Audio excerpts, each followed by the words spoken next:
Sinusuportado ni Pangulong Bongbong Marcos ang panukalang magkaroon ng sex education sa mga paaralan. Sabi niya, mahalaga ito para tugunan ng lumalalang teenage pregnancy sa ating bansa. Nasa frontline ng balitang yan si Gerard de la Peña.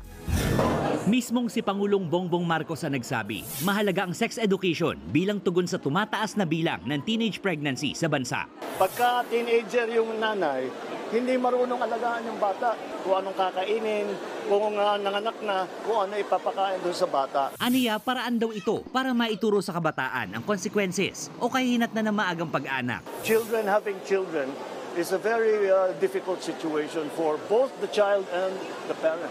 Sinabi yan ni PBBM sa gitna ng pagkontra ng ilang senador at grupo sa panukala ni Senadora Risa Ontiveros na Prevention of Adolescent Pregnancy Bill. Kabilang sa mga isinusulong dito ang pagkakaroon ng Comprehensive Sexuality Education o CSE sa mga paaralan. Importante raw maging maalam ang kabataan sa teenage pregnancy. Sa paraang ito ay malalabanan daw ang maagang pagbubuntis. Bukod dyan, layunin din itong maprotektahan ang mga maagang nagkaanak. Kung sa kabila ng lahat ng ating preventive measures ay maaga pa rin silang mabuntis, at least mag-provide ng social protection sa kanila para makabalik at makapagtapos sa pag-aaral, maturuan at masuportahan silang alagaan yung kanilang mga babies. Sabi pa ng senadora, ituturo rin sa CSE ang boundary settings o limitasyon sa katawan. Paraan daw ito para maunawaan ng isang tao kung sa tingin niya ay nahaharas na siya. Halimbawa, matuto sila paano sabihin na, "Ops, di po ako komportable kung paano ako niyayakap nitong adult na ito."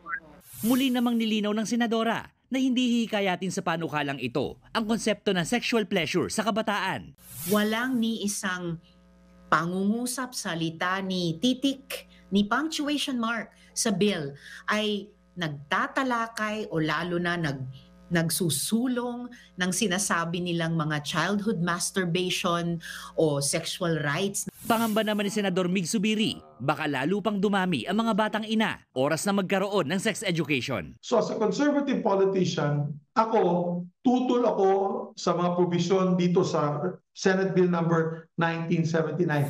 Sang-ayon po ako as a compromise doon sa mga teenage pregnancy health care. Bigyan natin ng tamang hospitalization, yung gamot, ang mga kabataan na nabuntis. Without the education, una nang sinabi ni Senador Joel Villanueva na tutol din sa panukala na maraming senador ang magwi-withdraw umano ng suporta sa anti-teenage pregnancy bill. Nagbabalita mula sa Frontline, Gerard de la Peña, News 5.